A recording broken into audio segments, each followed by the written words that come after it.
Sa mundo ng sining at taliwan, maraming artista ang dumaraan at nagiiwan ng pansamantalang bakas, ngunit may ilan na sa kabila ng paglipas ng panahon at pansamantalang pagkawala sa mata ng publiko ay patuloy pa rin kinikilala at iniidolo. Isa sa mga huwarang ito ay si Gian Magdangal. I would give anything I own, give up my life.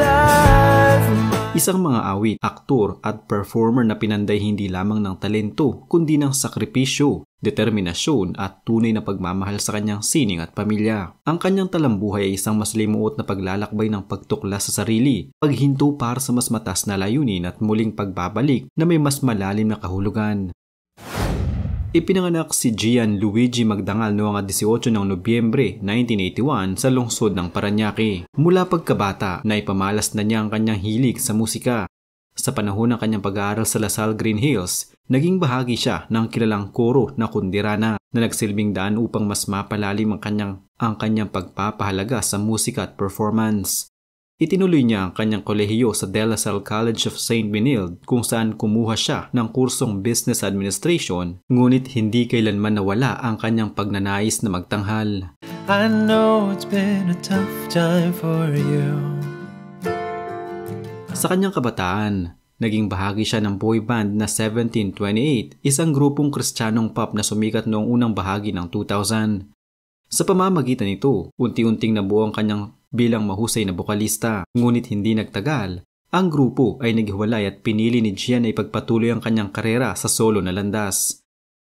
Ang kanyang pagsusumikap ay nagbunga ng mas malalaking oportunidad sa industriya ng musika at telebisyon. Noong 2006, sumali si Gian Magdangal sa Philippine Idol, ang kauna-unahang season ng sikat na singing competition sa bansa. Sa kabila ng matinding kompetisyon, nagtapos siya bilang top 3 finalist at nakilala dahil sa kanyang malalim na boses, mahusay na interpretasyon ng kanta at professional na anyo sa entablado. Dito niya naipakita hindi lamang ang kanyang talento kundi ang kanyang disiplina at respeto sa sining ng musika. Matapos ang kanyang stint sa Philippine Idol, hindi siya nanatili lamang sa mainstream media. Napasama siya sa mga palabas tulad ng SOP Rules, Party Pilipinas at mga teleserye sa GMA Network. Ngunit higit pa riyan, lalong namukadkad ang kanyang kakayahan bilang isang theater actor na nagbigay sa kanya ng mas malalim at makabuluhang karanasan bilang performer.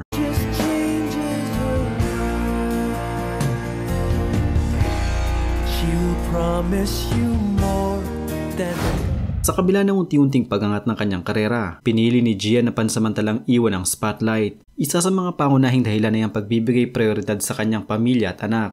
Lalo na noong dumaan siya sa paghiwalay sa kanyang dating karelasyon. Ninais niyang magkaroon ng mas matatag na kinabukasan para sa kanyang anak kaya't piniling magtrabaho sa labas ng bansa.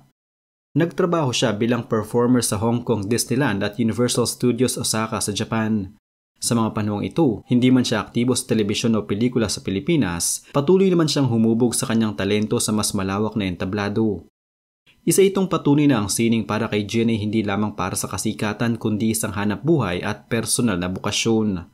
Noong 2017, nagbabalik si Gian sa Pilipinas upang sumabak muli sa teatro. Isa sa kanyang naging malaking proyekto ay ang musical na New Sis, kung saan ginampanan niya ang pangunahing papel na si Jack Kelly. Mula noon, tuloy-tuloy na ang kanyang mga pagganap sa entablado, kabilang ang mga critically acclaimed productions tulad ng Sideshow, Himala, Isang Musikal at Ang Huling El Bimbo.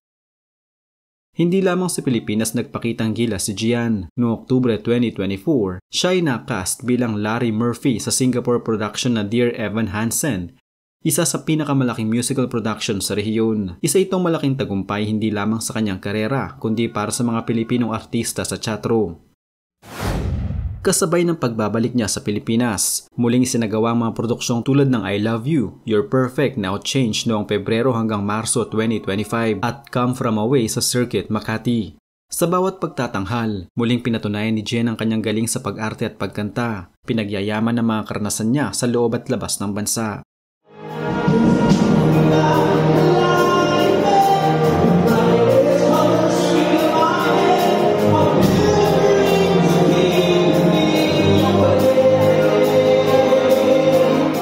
Habang unti-unting naibalik ni Gian ang kanyang pangalan sa mundo ng teatro, unti-unti rin niyang nabuo ang kanyang buhay pag-ibig. Noong panahon ng pandemya, nakilala at nakatrabaho niya ang soprano at aktres na si Lara Maigi. Sa mga musical at online performances nila, nahubog ang isang mas malalim na ugnayan na kalaunan ay nauwi sa isang romantikong relasyon.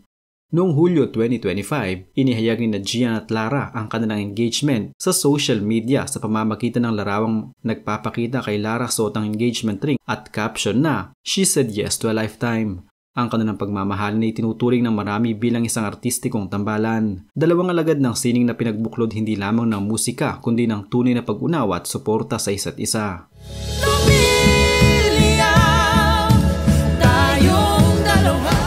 Sa kasalukuyan, aktibo si Gian sa mga theater production sa bansa. Maliban sa Come From Away, patuloy siyang nagtatanghal sa iba't ibang dula at konsyerto habang bukas pa rin sa mga proyekto sa telebisyon. Sinabi niya sa isang panayam na handa siyang tumanggap ng TV roles kung ito ay may kalidad at makabuluhang tema. Hindi rin niya isinasara ang pinto sa pagganap sa pelikula.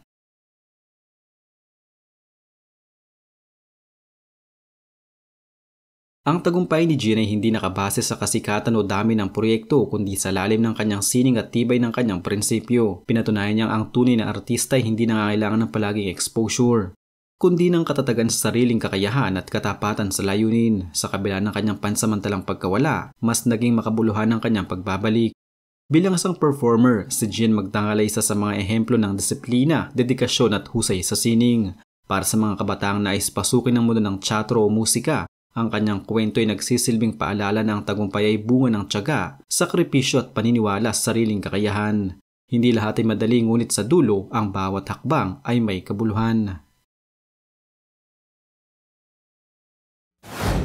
Ang talambuhay ni Gian Magdangal ay isang salamin ng tunay na buhay. May mga pagsikat, pag-urong, muling pagbangon at mga bagong simula. I loved you all the way.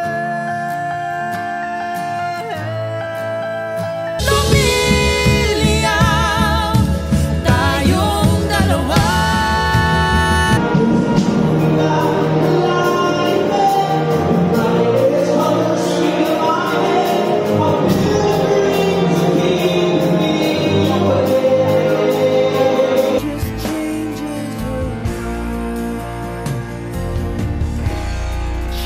Promise you more than the